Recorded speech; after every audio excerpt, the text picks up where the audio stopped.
Samuel, Brennan Ayuk, Brock Purdy, Trey Lance, Danny Gray. Right after this.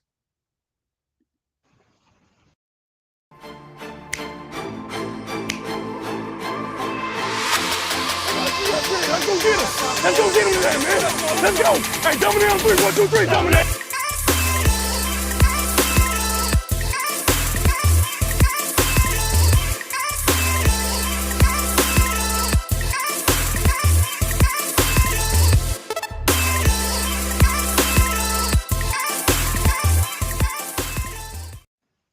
Hey, man, watching that introduction's fire. Watching Deebo Samuel get deep on someone, Trey Lance throwing a bomb. Like, a lot's going on in that video. A lot went on today, right, Rohan? Like, obviously, things happen today, right? I think something important, minicamp, something like that. What do you think? Yeah, man. I mean, football continuing on. Deebo Samuel, obviously in the video, he is a part of our thumbnail, a part of our title, because Deebo Samuel, we had some interesting first time we've heard from him, right, this entire offseason. So gave some interesting perspective. We'll get into that. But like I said, football's back. It's the good part of the offseason. Minicamp day one always comes with some news. You know what I mean? A little flair to it. Always, man. Hey, shout out to 49ers Throwback, man. Appreciate you always. One of my favorite guys on Twitter, YouTube. Shout out to you, my man. So minicamp's important. It's not that important, obviously, because you have obviously training camp and the real games. But a lot of things happen. Like, to me, I thought it was pretty intriguing because minicamp happens, everyone shows up, right? Like Right. that was pretty cool to see. Yeah. I know people were kind of worried if Nick Bosa would show up. I knew he would show up. I just didn't know if he would participate, which I knew he shouldn't. Glad he showed up. Glad he didn't participate. Go get your bag, bro. Don't let anyone tell you not to do your thing. Probably gonna be the highest paid defensive player in history. Once his deal was finally signed and sealed and delivered. What do you think about his comments when he was like, "Oh, not really worried about it. I know I get what I deserve." What are your thoughts on that? Nick Bosa understands that for him, money ain't an issue. What do I mean by that? It's not that he's like absolutely rich or Oh, whatever. he's rich. He is, but the point being, he's got this $17 million fifth-year option that's fully guaranteed. He's got money. On top of that, he understands who he is as a player. He's going to get paid wherever he is, and that's going to be with the Niners. He's going to get paid. There's been reassurances from the front office. There's been reassurances I'm sure relate to him and personally. He's going to get paid. I don't think that that's a worry at all for him. He understands, I'm pretty sure it's not even on his mind that much. He understands he's just going to go through his regular workout regimen. And it's how you expected it. I mean, obviously, we had a little more of a fiasco with Deebo Samuel last year with his trade request, and that obviously led to a huge distraction with him not only really performing in training camp until the second week, obviously coming in out of shape, led to something we'll talk about in a little bit. But Nick Bosa is not like that. I mean, he's been working out the entire offseason in Florida. Joey Bosa said that at Chargers minicamp or training camp or whatever a few weeks ago. And so Mm-hmm. Bosa's been doing his thing. I wasn't necessarily surprised. I mean, everybody's there. But the good sign is, yeah, I mean, we're a full go. It's not like there's any roster issues or anything like that. Trent is there. Siobhan Hargrave is there. He was the more interesting one. You might anticipate him coming in a little earlier, but do I care about it that much? Not at all. I mean, it gives run for the younger guys, and that's a deep room there. Prefer you see the other guys understanding, what Siobhan Hargrave can do. So, good signs for the 49ers. You've got your full roster there, the new look team, and Nick Bosa's there, as expected, just not playing. And it was good to see Nick Bosa being there, man. He's gonna get paid $35 million a year as the start, right? Like that's like where the line starts. He's Yeah, getting paid quarterback money, man. It's phenomenal to see a guy like Nick Bosa get paid. Niners kind of have no other choice but to extend him. Like that's What else can you do? It's the freaking defensive player of the year, and it's not like he has any concerns. You talk about injury concerns, he's been there ever since the ACL tear, since he's gotten out of college. You talk about play concerns, I mean, he was the defensive player of the year, he's had a hell of a career so far, and he's young. I mean, you can keep him for the next 5 years throughout his entire prime and potentially even re-up him after that. Yeah, he's one of those generational guys that you make sure you make it work, right? Like you don't nothing you do about that. You make it work. You build Exactly. around him defensively. Like that's something you do. It's a no brainer. For me, the best part is he's still working. Like he knows there's much more. Like he understands that if he was to retire right now, he's not a Hall of Famer. Like he only did a little portion, and he said it before. Like I know every day I got to come in. And this was last year, like in the sense of he was already like at 16 sacks, and they had asked him a question. He goes, "I don't care what happens. I know I'm not good enough yet. I want to Yeah. cement my legacy," and that's what the word he used was legacy. So for me, it's cool to see that he's still working and getting things going. Gregis Khan says, and he's a guy you don't worry about after he gets his money. Absolutely, you don't worry about him. You know he's going to continue to grind, unlike other players who have recently had to. And it's a perfect Okay, segue. let's not just throw, I mean, ample shade a little bit, but it's accountability. We'll talk about him in a minute, but yeah. Do you want to go to it straight to it now, or do you want to wait off on that? Now we can go straight to it. I mean, So it's the topic of the hour. We got to go straight to it. Deebo Samuel, and this is something that even before his contract happened, like even like the negotiation happened. If you guys have followed me and you guys have known how I've talked for a while, I had said I'm worried to extend Deebo Samuel because one, his body it might not hold up, and two, he had came in out of shape. His second, what year did he go crazy? His second year, Third year. 30. His second year, he came out of shape, out in to camp, out of shape then too. He was working with Wes Welker, doing sprints and all that. He was out of shape. Yeah. People saw it as, oh, he's wanting extra conditioning. No, that's not extra conditioning.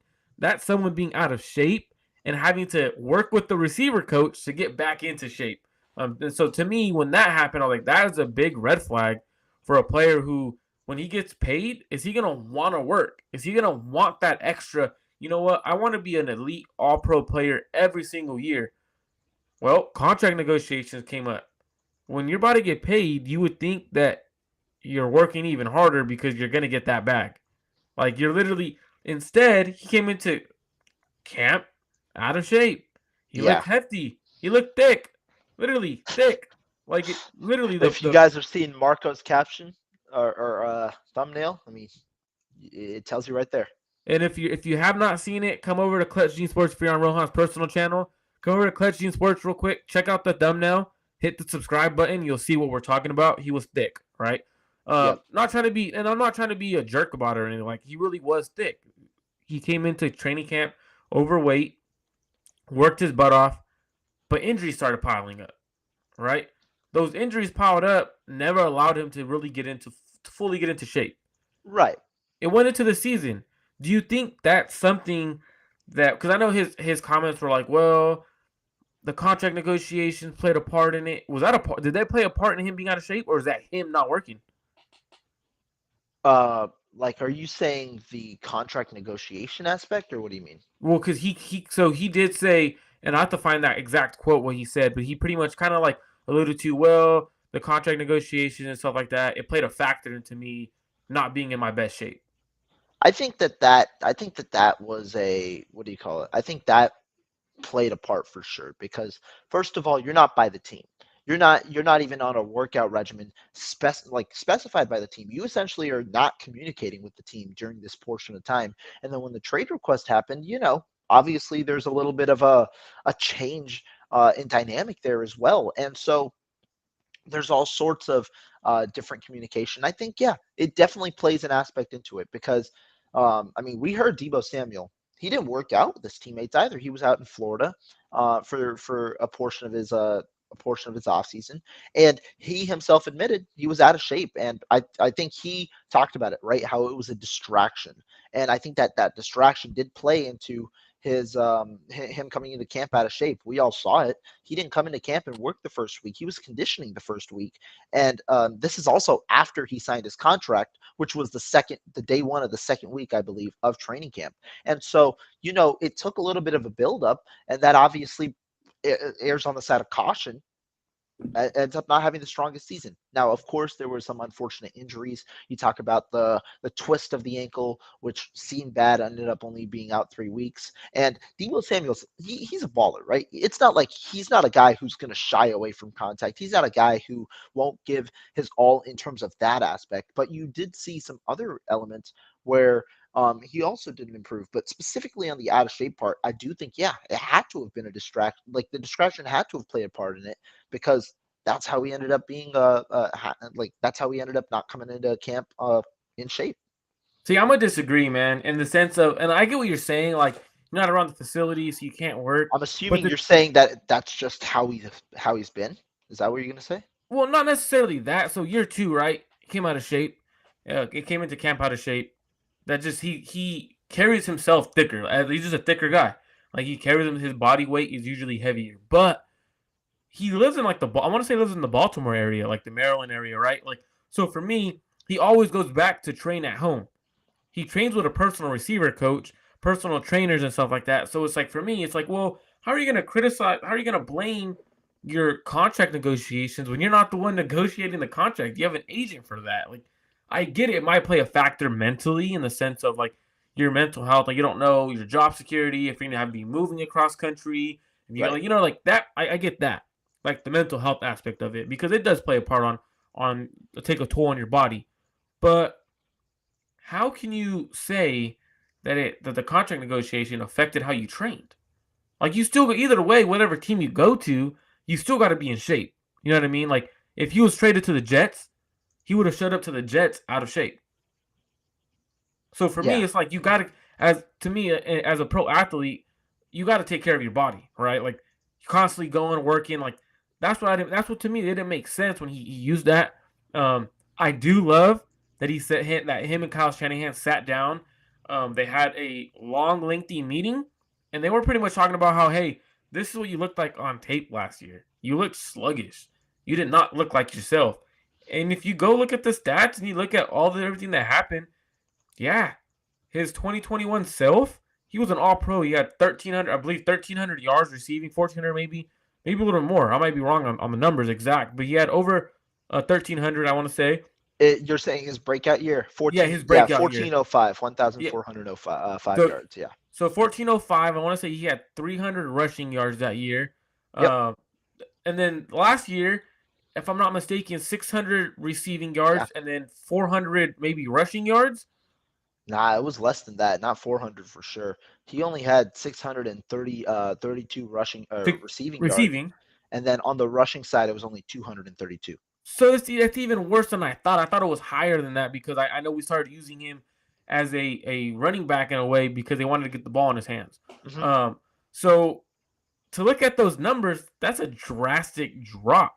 How do you drop that far from 1,400 to 632 yards?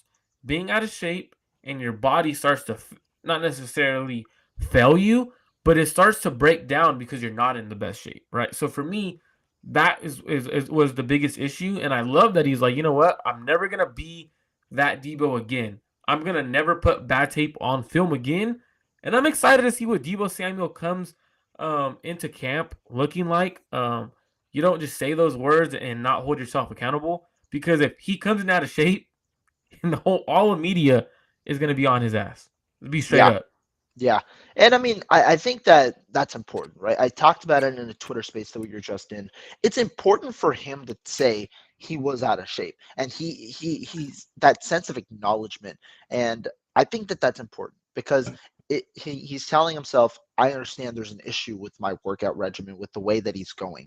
The other part that I've got to say in terms of his accountability, though, he said, right, on tape, he looked sluggish. And that's something you and me pointed out on not on a weekly basis, but we pointed out how Deebo Samuel, he's not as crisp with his routes run, and that changes the dynamic of the offense. There are certain plays where it looked like his effort level was not at 100%. So I'm very curious to see how that changes coming up this next or this upcoming season, and also in training camp. Potato Bow, a potato potato Bow Hammer has a great point. Sorry if I butchered your name. Very good point. This What is if a you? part of what I'm saying about the distraction. Yeah, like that could be it. But either way, he was gonna get he was gonna get paid by a team, right? Like I get you don't want to get hurt, but then guess what? Coming into camp out of shape, you're gonna get hurt. Either way, if you're training, there's a possibility of you getting hurt. Like this year, if he's training, there's a possibility of him getting hurt. Like there's a possibility of if he gets hurt again, a possibility of that he might not get his second big payday at the age of 30. Like let's be like being honest, like working his tail off right now, he could possibly hurt himself and it could further that. So you kind of gotta have that mentality of I'm not gonna don't think about that really and not want to have anything bad happen to you. I get that, but either way, coming in out of shape will get you hurt as well. So for me, that's an interesting thing he said. Um, Gabe's Niners, him and Ayuk will be a top 3 duo this season. I hope so. Really do. If that happens, that means our quarterbacks are lighting it up. We're winning games. 1,770 scrimmage yards was around there. Shout out to Steve Supremo. Shout out to Curtis McLeod. What's up, my man? And then shout out to Shay. We were just in one of his spaces with him talking. If you guys don't follow them on Twitter, they're always having great spaces throughout the day. So if you work from home, you drive, you commute to where you're going, make sure you're tuned in with them too, because man, they're entertaining. They talk good football. And most of all, I love going in there just to laugh. Like they literally crack me up, 100%. man. Yeah.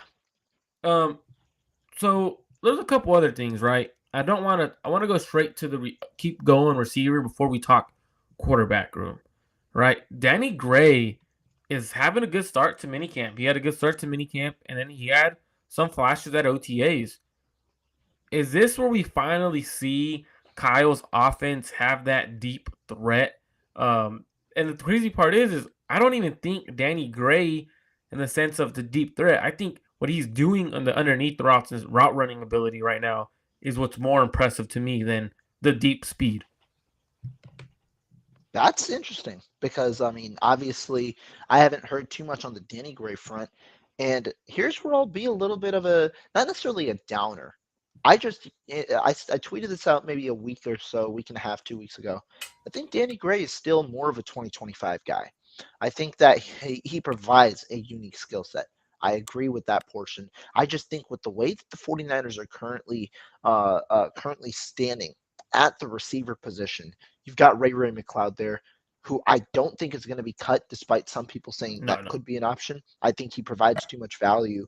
And Jawan Jennings, I think both of them provide value in what the roles that they had last year. Could Danny Gray be integrated into some of those packages? Absolutely. I mean, he provides the best deep speed that you have. And if his route running, which is the thing that, despite him being my one of my draft crushes last year, said he needs to improve on that. If he improves on his route running, that could be a big portion of it. But right now, I'm still pegging him as more of a 2025 guy. I think he really blossoms into that role once this next free agency cycle hits, when Jawan Jennings, Ray McLeod get bigger deals elsewhere or look to get more opportunity elsewhere. Gray blossoms into that slot guy as his route running continues to be more refined. Yeah, and from what I've heard is his route running looks a lot better than it did last year. Last year it was literally straight speed. Like he really wasn't a route runner. His breaks were very rounded. He's using his speed to try to beat people. Wasn't strong. From what I'm hearing, his route running looks better. His strength looks a lot better. So for me, that's what I'm talking about. Today he did have a deep catch. It was 3rd and 8. Trey Lance hit him over the middle over like a 15 to 25 yard pass. He caught it, cut across the field, and just burned by everyone. Like in a game, it would have been a touchdown. Some don't count it because technically he might have gotten touched, or we don't know. Play is called dead, whatever the case may be. But it most likely would have been a touchdown, if not at least a 50+ yard play. So he's making plays. Last year he wasn't doing that, and that's the exciting part. And yes, he is running a lot more. Danny Gray is running more post routes. He's also running a lot of digs. So for me, that's the most exciting part. because the Niners offense, if you add the speed element, you need, whether it's Brock Purdy, but a speed element with Brock Purdy's timing, the speed element with a arm like Trey Lance or Sam Darnold's, that's where it gets kind of exciting because we finally get some Right. explosive plays that we haven't seen in a very long time in Kyle's offense outside of the quick Deebo bubble screens or the Brandon Ayuk routes. Like, if you start expanding the offense with more playmakers, whether it's a receiver 3, receiver 4, every once in a while, the offense only opens up even more. And to go on to what you were saying about Ray, I don't think Ray's cut or traded or anything like that, because if anything happens to Deebo Samuel, if Deebo has to miss a week or two, Ray could run those plays, those He's the quick insurance. screens, Yeah, he's definitely those the insurance. yeah. So he could be that running back hybrid that the 49ers use Deebo Samuel as. So I don't think Ray is going anywhere at all. I I actually do think. want to ask you one thing though about the receivers. Gray, good returner in college, right? Do you Mhm. think that they expand his role in that regard? You'd leave Ray to one side, punt or kick, and have Gray run the other? Or do you think that they're pretty comfortable with McLeod running both kick and punt return this next year? I mean, I think you could. It makes sense to allow Danny Gray to get his hands on football every once in a while, whether that's kickoff. I would prefer him in kickoff, because he's able to use his straight speed more. I don't really see him as a guy who's very shifty like Ray in the sense of Uh-huh. punt return. You want to be a little more shifty than fast. Yeah. And I could see Danny at the moment you start getting the ball in Danny Gray's hands, right? We saw it last year during preseason. They used Danny Gray on end arounds. They used him on the deep routes. He got his hand on a end around, and right after that, he kind of started picking up some confidence. They stopped using him in that kind of role, and his confidence went down. Like, and he kind of just went away from for the rest of the season. So, I think the Niners should use him on end arounds. Just get the ball in his hands real quick, where he could use his speed. So I would use him as a kickoff returner in the sense of you never know what happens in the NFL nowadays. The speed burns. You look at the kick returner in Dallas. He's not a good receiver really, Right. but he's so fast that it's hard to keep up with. One cut, open field, you're kind of gone. Like, you're not going to keep up with the 4.33 speed.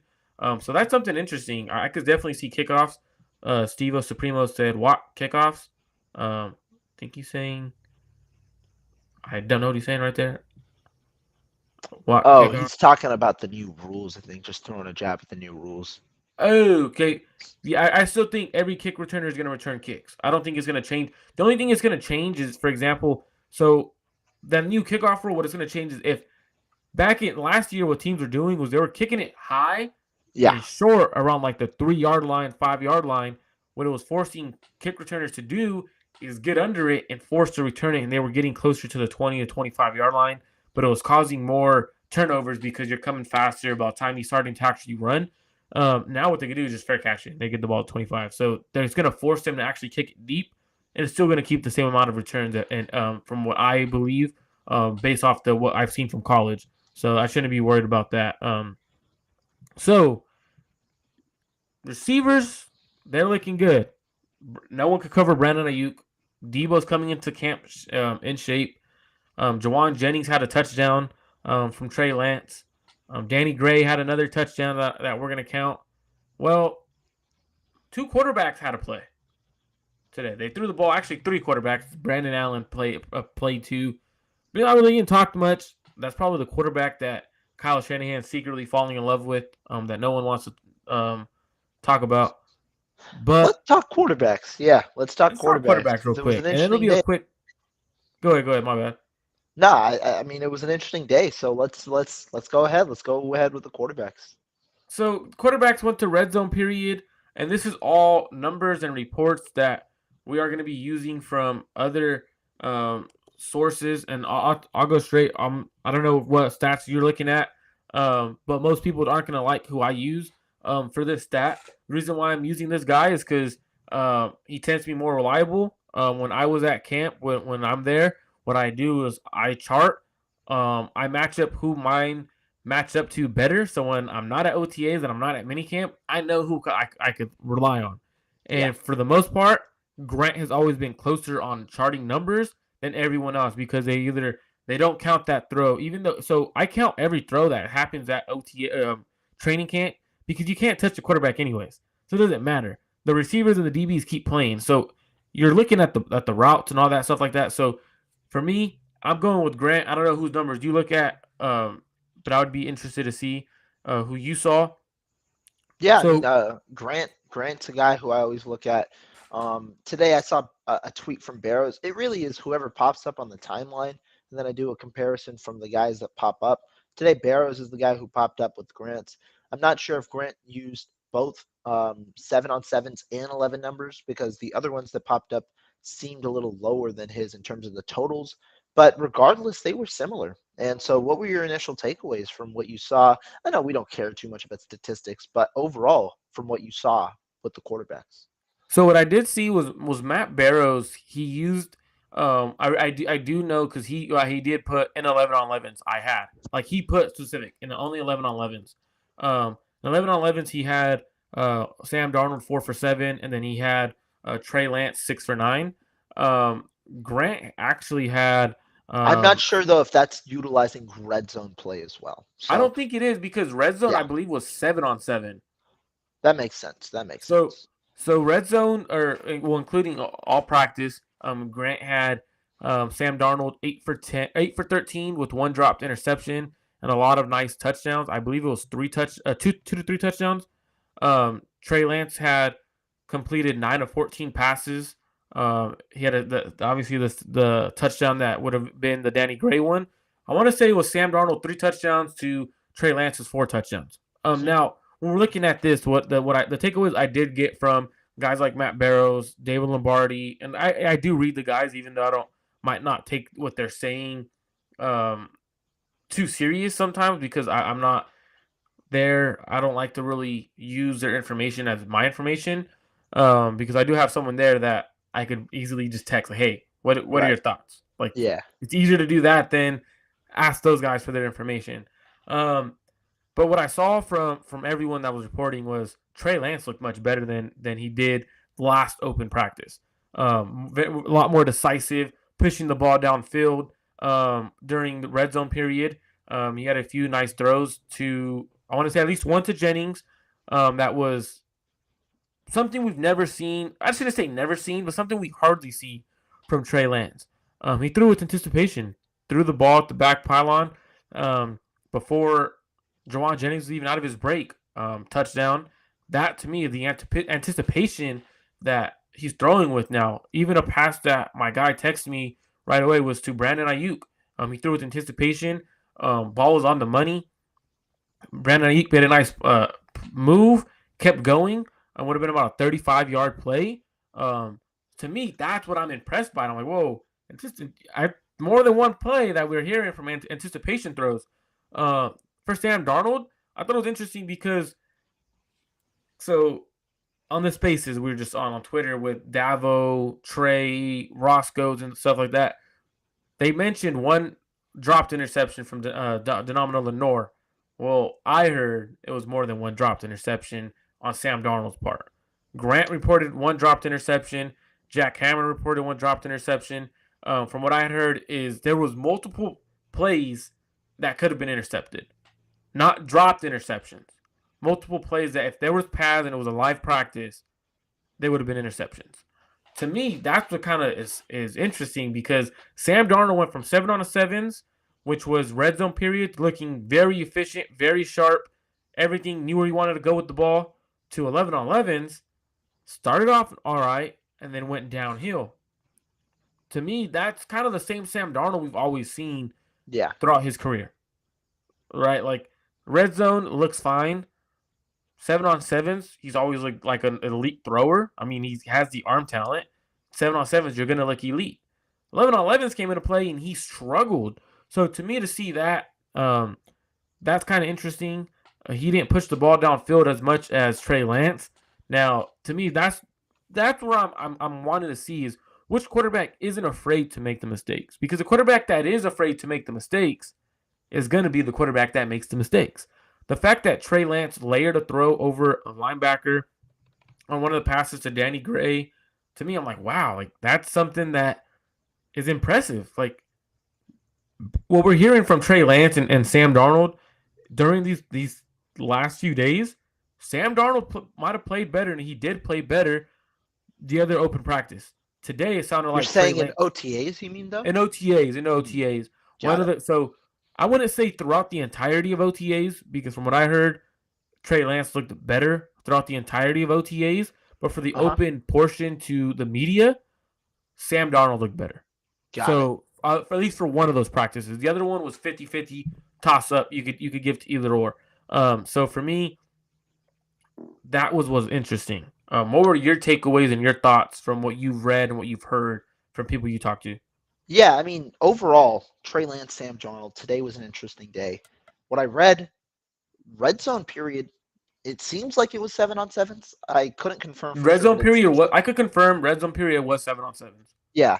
Again, here's my personal preference. I don't take as much from 7-on-7s, understanding the obviously how different it is in terms of the football kind of portion, like how different it is in terms of from being 11-on-11s. But still, there's still stuff to take away. Seemed like both quarterbacks had their moments in the red zone period. I think Darnold reportedly threw 3 touchdowns. Lance had a couple of nice plays as well. And then in the 11-on-11 period, the other portion of it seems like Lance had a nice air it out to Danny Gray, a nice play to Brandon Ayuk. It seemed like he was the better quarterback today based on some reports. But overall, day one, you see tomorrow. Lance plays with the first team tomorrow. Darnold plays with the second team. Remember, Darnold was first team today. Lance was second team.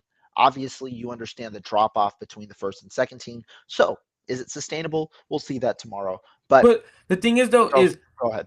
is like I said this. I said this the other day in the space. I don't really like to say first and second team because it's not training camp yet, right? I Like know, I know, there's I know. really no Yeah, O line. Like we don't have Trent Williams there. All the receivers are mixed in and out. So, for example, George Kittle's running with the twos at times. Brandon Ayuk is running with the twos. So, like, realistically, is they're going up against the same people.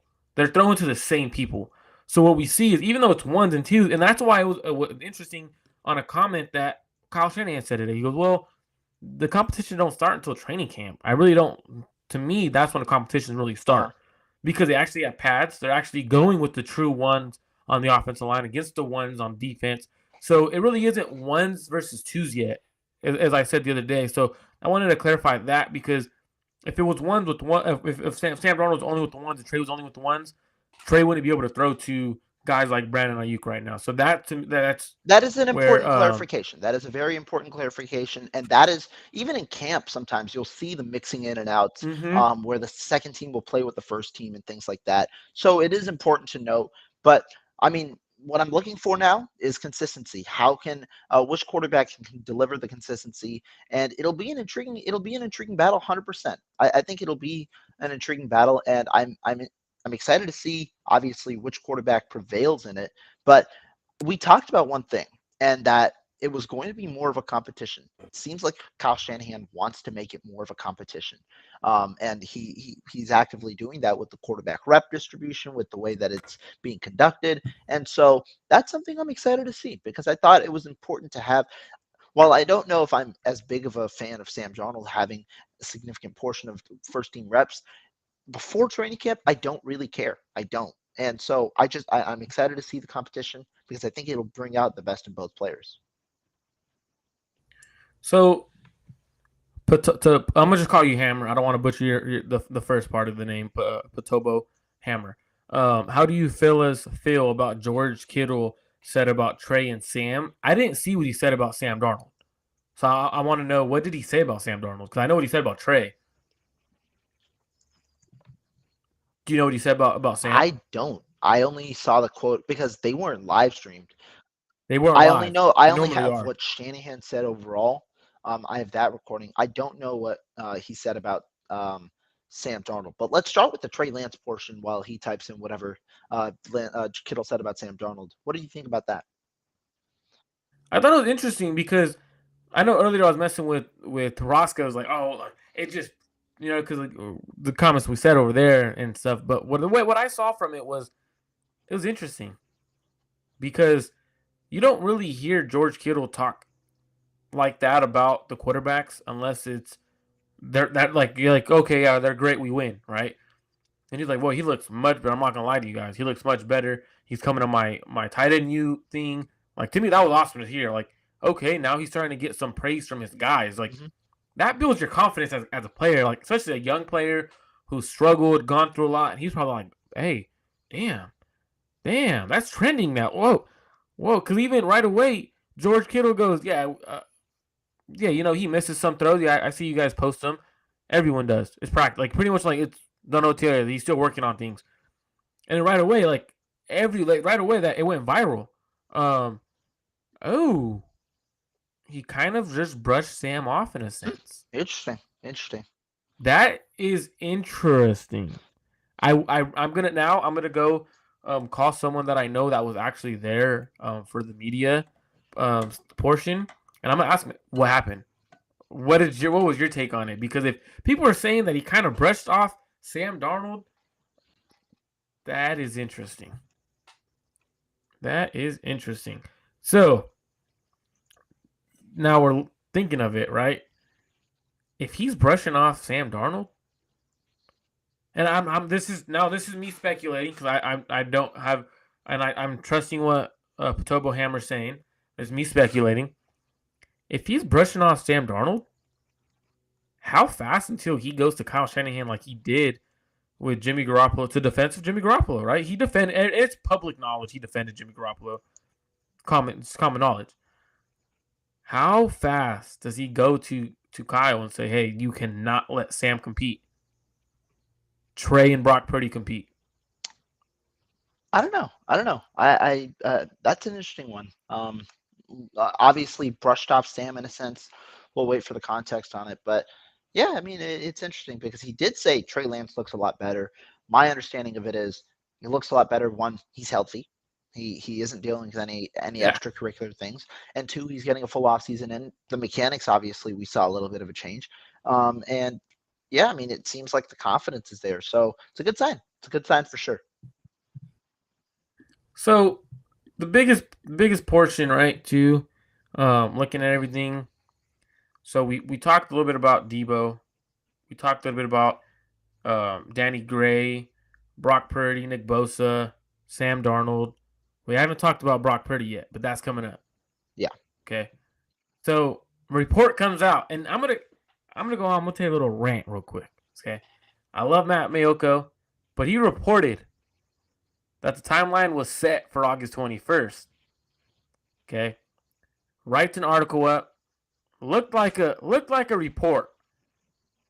I didn't see no opinionated words when I read it initially. I don't know. I could be wrong, but I was looking just because I was scrolling through, reading real quick. I didn't see many opinionated words. It sounded like it was a report. Yeah. A lot of fans, a lot of people who are content creators, they use that as a report. August 21st is when he should be ready, which is 20 days before the season starts for week 1. And then he comes out and says, that's not a report. That was an opinionated piece. Don't take that as a report. What did you take from not one, but both of what I just said, right? The report and then him coming out and saying that was an opinionated piece. Opinionated piece, not a report. Well, I'm going to pull it up right now. The reason that I was interested in Mayoko's response is that the initial tweet for the article, that's the one that I saw. I didn't see anything after that, but the initial tweet of the article said, it's down. The recent vibe coming out of 49ers headquarters suggests a belief that Brock Purdy is the favorite to be the team's starting quarterback when the season opens September 10th at the Steelers. Now, I can understand how you interpret this in two ways, but the interpretation, first of all, the words 49ers headquarters, the vibe coming out of the 49ers headquarters. That's a report. Yes. I can understand what he ends up meaning at the end, but I think it's a mixture of both. And because he's saying the vibe coming out of 49ers headquarters, I'm assuming what he meant is Shanahan and Lynch's comments on the confidence, and this is a way to stir it up a little bit because I mean that's what we're supposed to do when you're writing articles. You're trying to get. We're both credentialed. We're both credentialed, right? We both talk to head coaches. We both talk to players, right? If you get a report. Would you report it as a report or an opinionated piece? Depends. I can report it as I can. Because But because you're not gonna. But regardless, then using if it's a specific report dates. or an opinionated piece, I would use the report in my opinionated piece anyway. But you're gonna elaborate on that. You're Correct. not gonna be like, oh, coming from Wisconsin headquarters, speaking to Coach Fickle, right? You're not gonna be like, you're not gonna Like you'd use make it whatever they sound, say to just continue. Yeah. because I know I won it, and if it's a report, I would report what I heard, the actual report, and then I give my opinion. I was like, and what I think from this is, right? He gave specific dates. He gave specific coming from the 49ers headquarters. Right. For me, that's what was wild.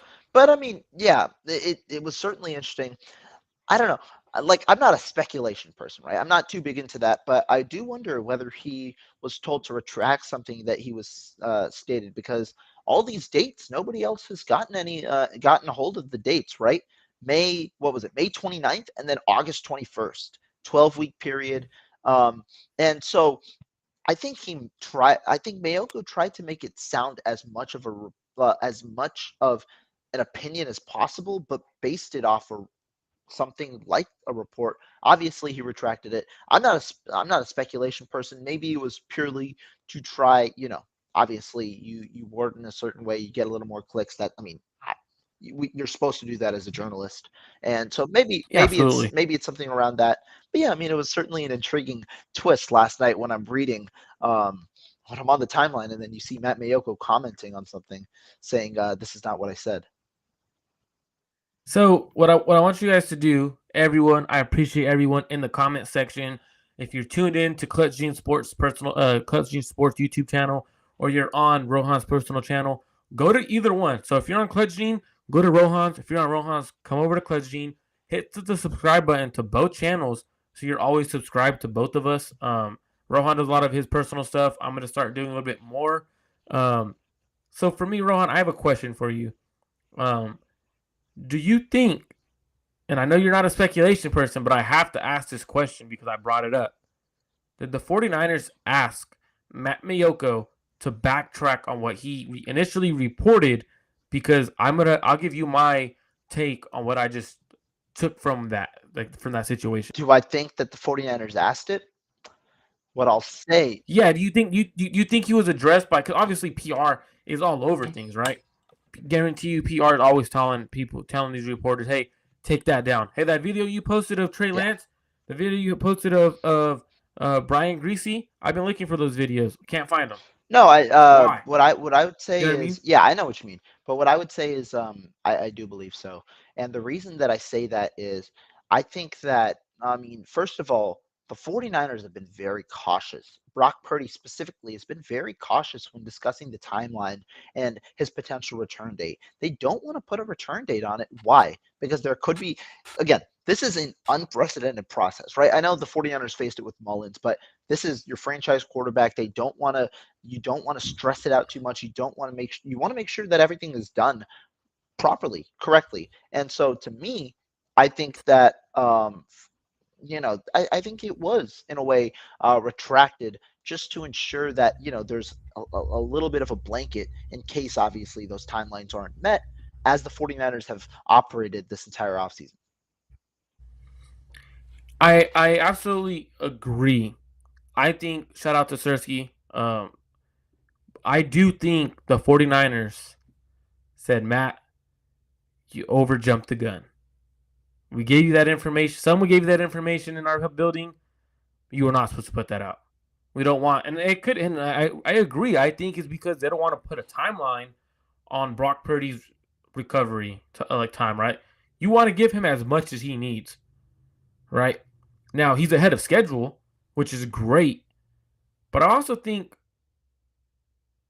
the way it sounds, and this is me taking Kyle for what he says, John Lynch for what they say.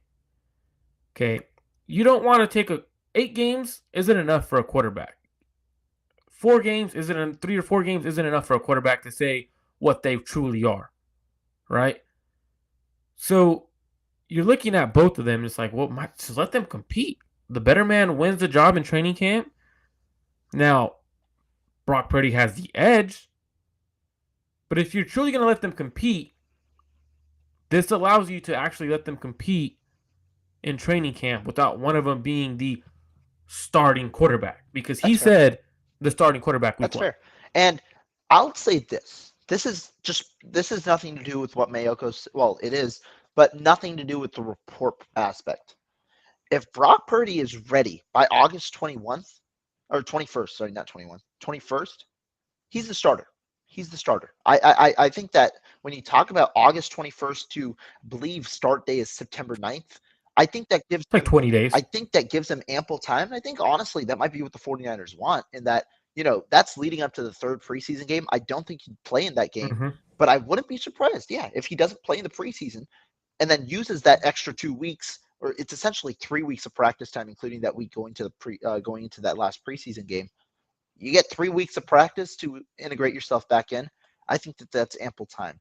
Now, do I think Brock Purdy hits the August 21 timeline or 21st timeline? That is what I'm not sure. That's why I think there's still a feasible shot that one of the other two quarterbacks starts week 1. And I agree. So like I thought that was interesting.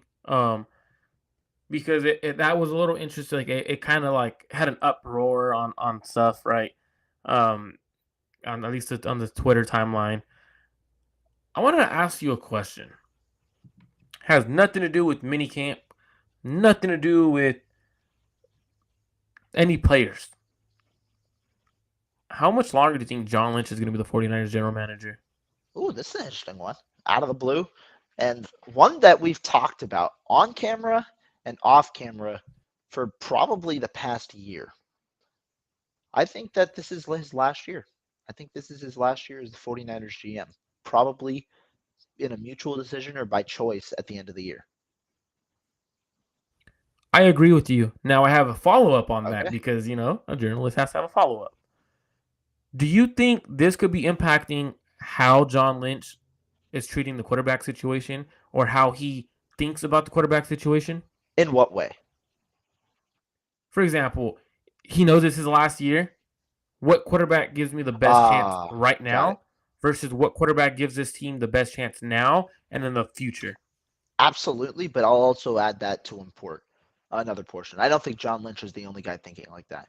I think Kyle Shanahan's thinking like that, understanding that this year might be his best shot at winning a title, because you might have to make some key decisions on your core set of offensive skill position players next offseason. So I think Kyle Shanahan and John Lynch are both thinking like that. Now, I saw this interesting blurb, and I'm not going to necessarily connect the two, but Grant Cohn posted out how Brock Purdy and Robert Griffin had very similar injury timelines, in that they missed the preseason, were slated to start, and that was the year that Griffin really got hurt, I believe, and his career ended up. And I'm not going to say that they're similar. Completely different play styles, different injuries, but I do think that there is a sense of urgency with the 49ers this specific year to put out the best quarterback option out there, which is why I also think the quarterback competition, I don't think there's as, like, when we talk about the quarterbacks and how Kyle Shanahan has dealt with them in the past, I don't think there's going to be as big of a, how do I say it? Big of a leeway, understanding that if quarterbacks are similar to each other, if, let's say, Lance starts week 1, if he struggles, he's out. You've got Purdy. Let's say you rush Purdy back and have him start week 1. Doesn't look good for the first 4 weeks. I think that there's a shot they pull him and play Lance, or play whoever ends up winning that competition, which I anticipate to be Lance. That's the way that I think about it. And I think that it's a very intriguing point, right? Because this might be Lynch's last year, but I also think this is Shanahan's best chance to prove that he can win a Super Bowl, at least in, by the time that his contract expires. I think this might be his best shot, and I think there's an urgency from both sides. I agree. With parts of it, right? In the sense of, I do think this is Kyle Shanahan's best chance at a Super Bowl, but I don't think Kyle thinks in the sense of, well, I gotta let go some key players next year. I think Kyle's so much of an offensive minded coach where he's like, well, yeah, this player is great, but I made Deebo Samuel. I made George Kittle. I made Brandon Ayuk, right? Like, he has that mentality, in my opinion, and it shows on. Yeah, and I think it shows as him when he coaches, right? So I think he could also be in the sense of, he could be thinking, long-term future, right? That's why he wants the quarterback competition because he knows I have 5 years on my contract. He got rid of Jim Harbaugh. Fan base got pissed off about that. He ain't getting rid of me. I've been to two I NFC championships. You know what I mean? Like it to me when like lately I've been thinking I'm like man, because it does sound like it's two different. Like to me it sounds like the front office is split in a way because you hear John Lynch talk and at first he was Brock Purdy. Then he changed up to we want a quarterback competition after the fact. After Kyle Shanahan already said we're gonna make it a quarterback competition. So that's where I'm coming from on this because lately it's like man, like it sounds like it's a quarterback competition because Kyle said it, John's saying it now. They're splitting reps, stuff like that. But then before John Lynch was for certain that it was Brock Purdy 100% the way, and to me it never sounded like Kyle Shanahan was fully convinced, even though the play was really really good. Um, that's where I'm coming from. I know we have plenty of you in here that are watching. We appreciate you guys. Make sure you guys hit that subscribe button, that like button. Uh, we want to see as many likes as we could possibly see on these videos. We appreciate you guys. It helps with the YouTube algorithm. It kind of helps us get seen a little bit more. Rohan, any interesting conversation, any interesting topics from minicamp, OTAs that you've been wanting to talk about recently? Yeah, I mean, one other thing, right? We talked about this quarterback talk, and this is something. Remember what you brought up in the space at the end of the space, and I'm forgetting off the top of my head that I said we could save for the podcast. Dang. It was a quarterback talk too, and maybe we covered it. But if we're talking specifically, ending up on this quarterback kind of debacle, I think that when we talk about the way that it's going, and I like the way that you brought up, right? Kyle Shanahan understands that he might have a little bigger of a leeway.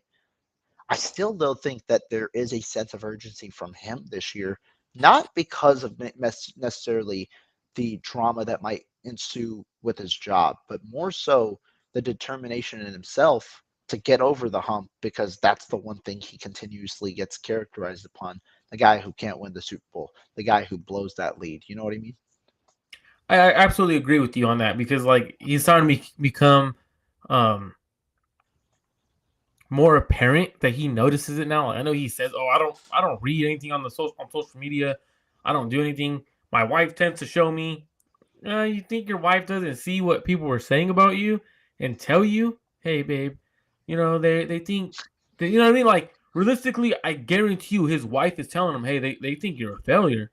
You got to win one this year." I get it. I mean, she might not, but if she shows him what the media says or what fans say, because he says he sees it, or Kyle has a burner account on Twitter, and no one's found it yet because it kind of sounds like he does. Um, but for me, I think Kyle has a few years. Like he doesn't Uh-huh. have to rush anything. Like he knows it. I think also the fact that he went deep into the playoffs with Brock Purdy, I also think that could be a deciding factor on in the sense of I don't need a great quarterback. I could wait with Trey Lance. I could win with the quarterback that I could develop. I could win with Brandon Allen. Like realistically, like that's like right. Like I just won with Brock Purdy. Like so, like realistically, that's where I'm kind of going with the way I've been thinking lately. Like, does Kyle really think he has the leeway to develop someone right now? That's why he brought in Sam Darnold. Like, what's the reason to bring if you're a win now mode? What's the reason of bringing in Sam Darnold? I mean, I think that it is. I think it is insurance. I think that it's shooting a couple of apples, like or whatever the saying is. I think it's just getting a couple of shots at it, and I also think it's just because you have a hedge on Lance, you have a hedge on Purdy with the guy that Sam Darnold's there, and also just a little more. If by any means that it does work out, guess who's going to be credited with reviving Sam Darnold's career, right? Like if Brian Sam, Greasy.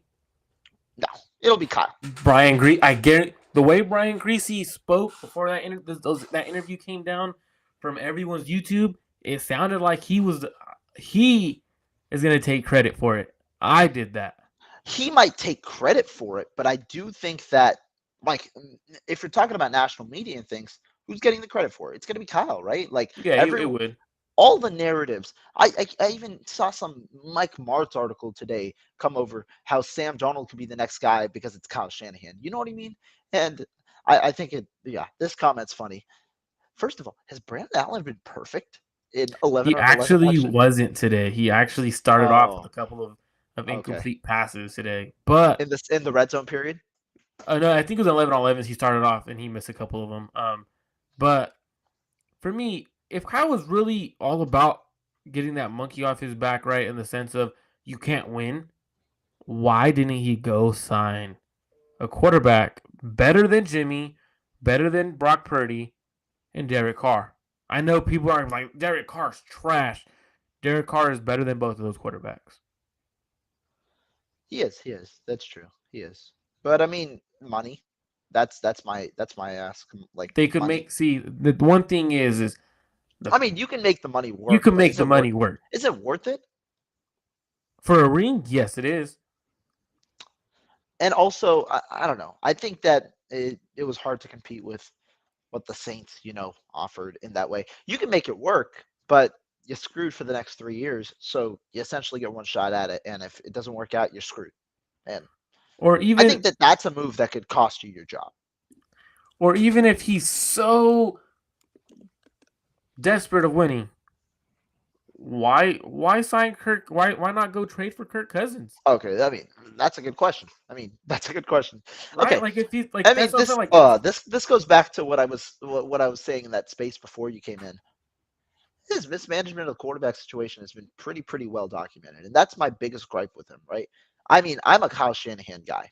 I've been that absolutely. guy, and I've praised him as a head coach, as a pupils coach. I've praised him obviously as the coordinator kind of work that he does with the scheme, with the offensive mind that he has, and all that. But the quarterback, like just the mishandling of the quarterback situation throughout his entire San Francisco career. 17, you trade for Garoppolo. Even if it might be more Lynch, you pull the trigger on Garoppolo for a second round pick when you could have had Cousins for free for a very similar contract the next offseason. 2020, you don't get Brady. Instead, you stick with Garoppolo. And obviously, you probably have a ring if Brady's on that team. 2021, you draft Lance. And the way that, I mean, it's been handled the last few years. And 7 years later, you still got this issue. You know what I mean? I told you people aren't going to agree with me. What that Slick 68 Brock Jimmy? says Yeah. no, he's not. Brock, though, it's Batak is better than Carr. Carr just has a stronger arm. I don't think so. I think Derek Carr is a much better quarterback than Brock Purdy and Jimmy Garoppolo. I mean, you could same thing that people say about Sam Darnold, right? The weapons he's had the past couple of years, not being healthy, Deron Waller not being healthy, him with Devontae Adams pairing, but they're not having the right coach for him. So like you can say the same thing with Derek Carr. Derek Carr is a better quarterback. That's true. Than Brock. And Sam Darnold, right? Or are you saying Jimmy? I mean, and Sam Darnold. Even if it's Jimmy, yeah. I mean, yeah, Carr is an interesting case. I do think he's better right and now. Kirk Cousins is better than Carr, Brock, Jimmy, and Sam. Yeah. Like yeah. That's where I'm confused. Like, but that's pretty much what I wanted to ask because I know John Lynch might be on the last 2 years maybe. So it's an interesting topic. It's an interesting topic. How does that change the mentality, and how does his influence kind of go along to the coaching staff and change how they approach that position too? Yeah, because like you're at this point, if it's your last year, you're all in. Go sign a big splash free agent, Javon Hargrave, when people weren't expecting that from you. Go now. You're saving cap space. You might sign a defensive end that's still there. You might make a late trade before. Are you gonna go all in? Because if you are, might be your last year. Yeah, because I don't think he's the kind of guy that would go all in if it wasn't his last year, in the sense of he understands that he has a team to build for the long run. That's his always from the beginning of him being in San Francisco. It's always been we're playing the long run. We want to be a dynasty and be in it every year, not in it for 2 years like the Rams, and then not be able to compete for the next 4 or 5 years. Yeah, exactly. But I think that's a good point to leave off of right there. Makes you think, makes you question things. We appreciate everyone for tuning in today. Shout out to my man Rohan. Make sure you guys are subscribed to his personal channel. Make sure you guys are following him on Twitter at Rohan Chakrav. Make sure you guys are subscribed to my channel, Clutch Gene Sports. If you guys want to follow me on Twitter, it's at Marco_Mark1205. Make sure you guys all have a great day. Drink water. Stay hydrated if it's hot. Stay dry if it's raining in the Bay Area, because I know it was raining earlier. Stay dry. Rohan, appreciate you, my man. Hey, fun show. We out.